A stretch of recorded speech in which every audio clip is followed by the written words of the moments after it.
Hey everyone, I finally finished Starfall, the second book in the Starflight Duology, so let's have a series review. Starflight is the first book and it's a science fiction fun adventure. I really loved this book.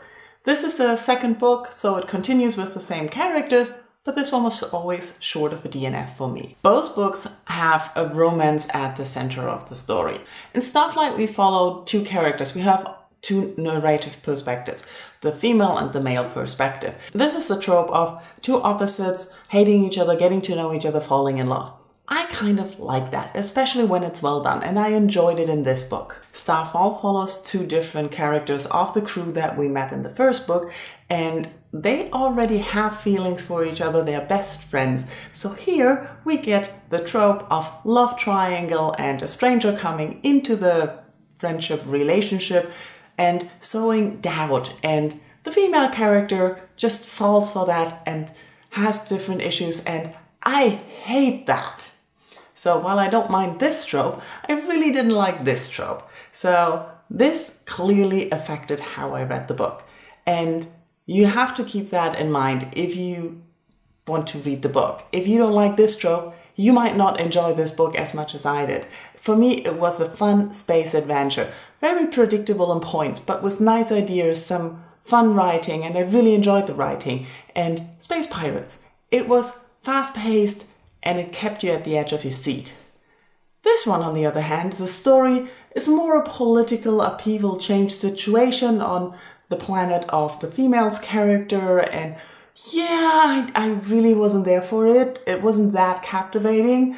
Some of the parts were predictable as well. A lot of the parts I really didn't care for. Towards the end, after we got over the love triangle situation and figured out what we want, then it got a little bit better. There were some really great ideas about creepy things happening, and there were some addiction problems, and it was really well done, and I enjoyed that part.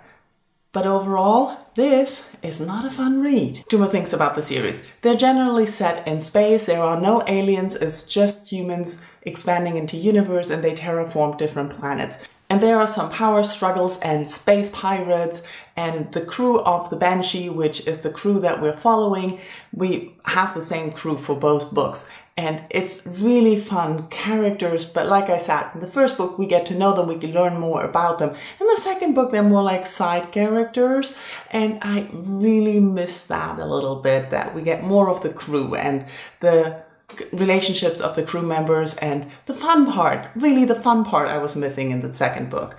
Also, you shouldn't read the backs of the books. They're very spoilery, they just sum up the whole stories. Generally, I say give this series a try. Have in mind it's a high focus on the romance and the tropes. You need to figure out if you like those tropes, then you will probably like the books. If you don't like those tropes, that will make it harder to get through them. The writing is pretty well done. I like the space adventure, and yeah, it's kind of an okay series, although I loved the first book and really didn't like the second, mostly. It's hard to judge a book that you really didn't like for most parts, but it was still sort of good and had a happy ending that you wanted. Anywho, let me know in comments if you have read the series, if you liked it, what you thought about the first book, the second book, which of these tropes do you like more? Thank you for watching, and let me know what you think. Bye bye.